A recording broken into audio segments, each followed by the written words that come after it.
Will injuries decide Real Madrid's progress in the Champions League?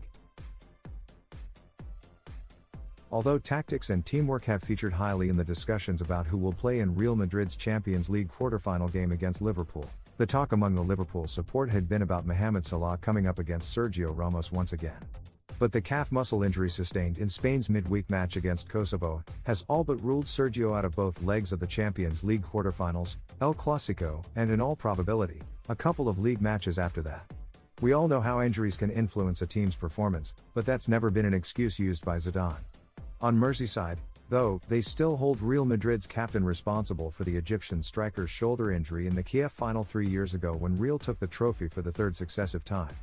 It's hardly surprising then that the prospect of the Reds gaining revenge by dumping Real out of the Champions League had been the main talking point for many Liverpool fans until last Wednesday. There has almost been an overwhelming feeling of disappointment among the Liverpool support that Sergio Ramos won't play in either of the two legs thanks to the injury sustained on duty with Luis Enrique's side last week. Well, rest assured that it's an even bigger disappointment in Madrid. Real's skipper is known for being a big game player, and the fact that he's going to be missing on Tuesday night is just another setback for Zinedine Zidane to deal with in a season where injuries have never been far from his mind. The absence of Real's inspirational captain will be felt a lot more by Zidane Al than by Jurgen Klopp. And, of course, it takes away any distraction that could potentially have crept into Liverpool's game had Sergio Ramos been on the field. Seriously, we need to question the wisdom of playing 2 international games in the week leading up to such an important stage in the European calendar.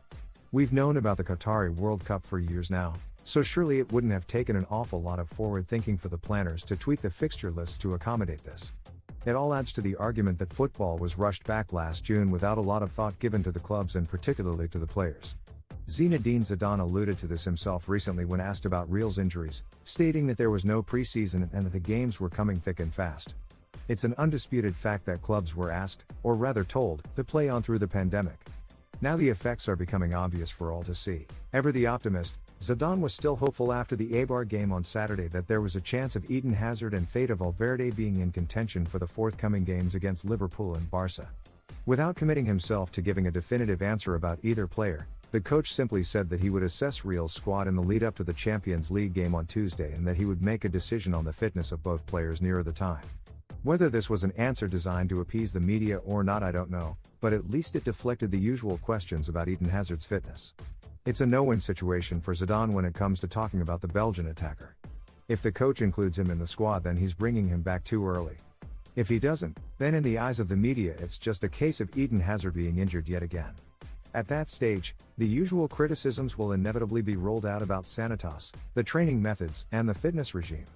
At least Zidane was quick to react about the intonations that Sergio Ramos wasn't fit to go away with the Spanish squad and acknowledged that the injury just happened without looking for someone to blame, but as with all players who return injured from the internationals, it's the clubs who suffer.